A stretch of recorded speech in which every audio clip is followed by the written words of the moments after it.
Hey gang, the wait is finally over. This is the first episode of the Quantum Swiper's Guide to Blockspin.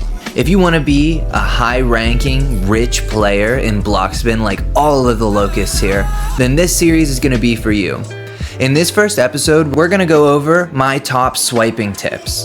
Now this is going to cover everything from my ATM route to situational awareness to so many more things that many people haven't even thought of. So get ready to take some notes and let's dive into this explosive series. So once we're loaded up on swipes, we're going to use this on-screen map, which can be found on the Locust Discord, to keep track of our routes. Our route is going to begin here at the pawn shop. While we're swiping here, I want to go over the first essential tip.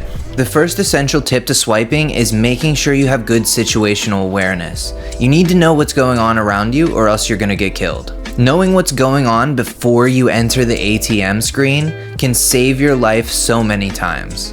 So using our handy map, we're going to head from the pawn shop ATM to the basketball court ATM. And while we're swiping here, this is when I'm going to present my second swiping tip. That tip is going to be mastering the controls of your vehicle. Becoming a master driver will increase your productivity as a swiper. A good example of that is using the back end of your car to nudge you closer to the ATMs during a drift. Now this only shaves off fractions of a second, but when you're swiping for hours at a time, this definitely is a game changer, and you should be learning how to do it too.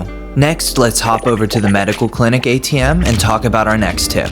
That tip is going to be on the ATMs where you're not drifting up to them or running up to them, timing when you get out so that you're using your car as cover can save your life as well. The next ATM we're going to hit is the gun shop ATM. The next tip we're going to go over is going to handle AFK swiping or safe zone swiping. Now, they did nerf safe zone swiping. You used to be able to do it straight from the safe zone itself. But now, as long as you're coming back to the game every 20 minutes before your character times out and hitting an ATM, you are essentially AFK farming or AFK grinding. And make sure when you're AFK that you leave your character in the climbing position on one of these shelves. You want to make sure you're in a climbing position because bikes and other small vehicles can still go inside of the shop and take people out. The last thing you want is to come back and find out that you've been killed and all your progress is gone. The next ATM in the rotation is the police station ATM. With that, while we're swiping, we're going to go ahead and go over the next tip, which is if you're in a full server or even if you're a lower level swiper, combining the swiping job with other jobs such as the shelf stalker job can provide you some extra income and help boost your overall XP. Our next ATM is going to be the one in the park.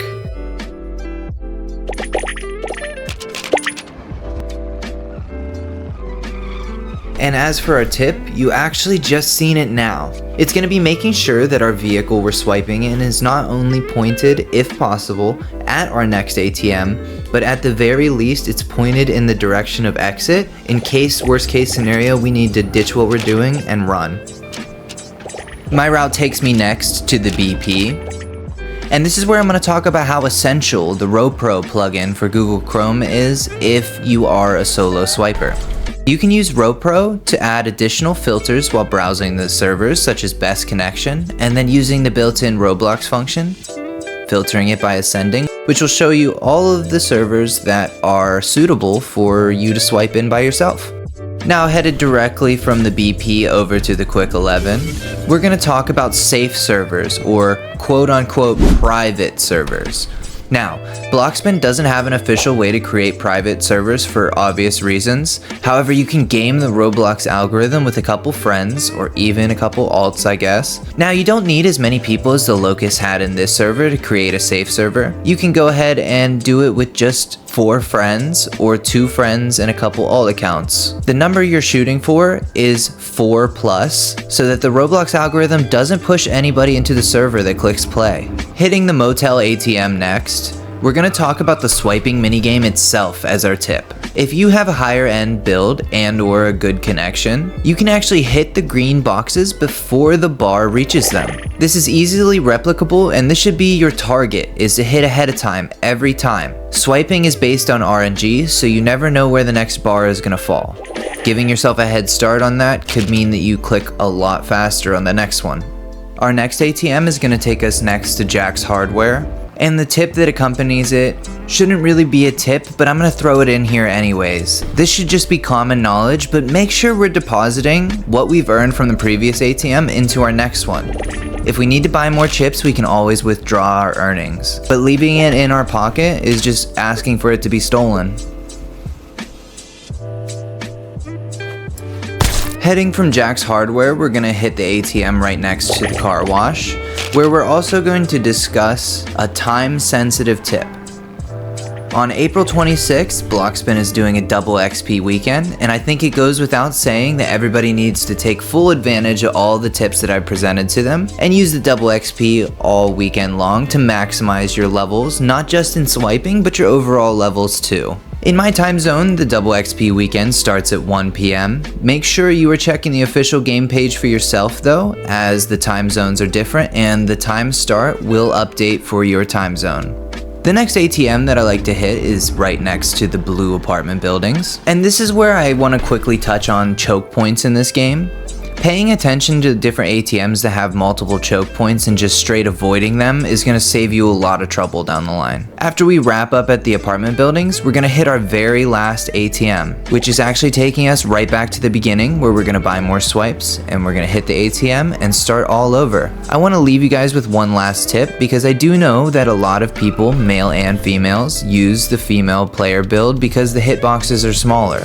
Not only is that itself a tip, but if you're swiping and having trouble jumping fences, specifically near the basketball court, going into first person here is going to be able to allow you to slip through the fence instead of trying to jump over the fence.